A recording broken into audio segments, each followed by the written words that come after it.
Hi guys, Steve here. Today I'm going to show you some skills from my idol, George Best. George Best was one of the most amazing footballers of all time, also one of the greatest Manchester United players of all time. And that's why I'm here. I'm filming with the Full-Time Devils, which is a Manchester United fan channel. So if you're a Man United fan, go over to the channel and subscribe, because I've made some videos about Zaha, Ronaldo, Beckham, Scholes, to some of the greats and future greats. What I loved about George Best is his change of direction. It's very important in football, so if you're trying to take a player on and they're about to tackle, make them think they can tackle you and change direction. One thing you can do to help that is this little drill. So watch this. So I'm going to use the inside and the outside of my feet. So if I go outside, inside, outside, inside, I can learn to weave the ball in and out, in and out.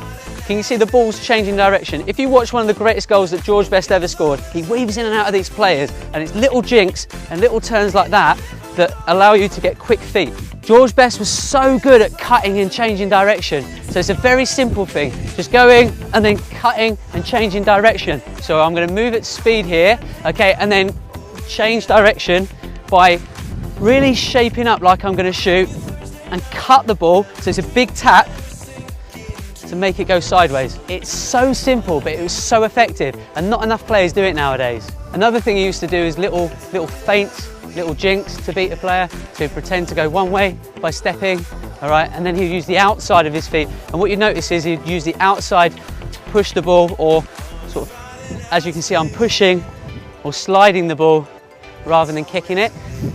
So he sort of steps one way and slides the ball the other way. That was a simple way of beating a player. Back in the old days, you get players sliding in and trying to smash players like George Best, but he had such good agility and balance that it allowed him to beat the players. So this skill was a great skill because he didn't really need to touch the ball. The ball's rolling across his body like this. As it's rolling and he's got a defender there, he would just step that way. And just by him stepping like that, meant he's beat his player already without even touching the ball. It's an incredible little thing. You know, a lot of people think you've got to do these Ronaldo step-overs and the chops, but George Best could beat a player without even touching the ball. That's how good he was. So another thing George Best used to do was he used to dribble across the edge of the box, and he'd keep dribbling, but do subtle little things to make the defenders commit or make the defenders pause, and he would just get past 3 or 4 or 5 players, and then he'd just chip it over the goalie. So it could be he's dribbling across with the defenders this side, and it could be just a little lift of his foot. A little lift of his foot would stop a player, and then as he gets here, it's a dink at the far post. And if you can aim for the far post, then you're normally going to get it in. I can never do the great man justice, so go and check his videos out on YouTube. Also, leave a comment below and tell me who you think the greatest player of all time was, or who influenced you the most in your football life.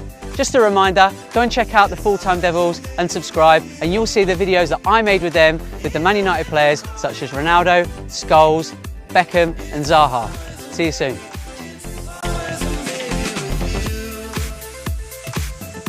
When you touch the ball, move with it.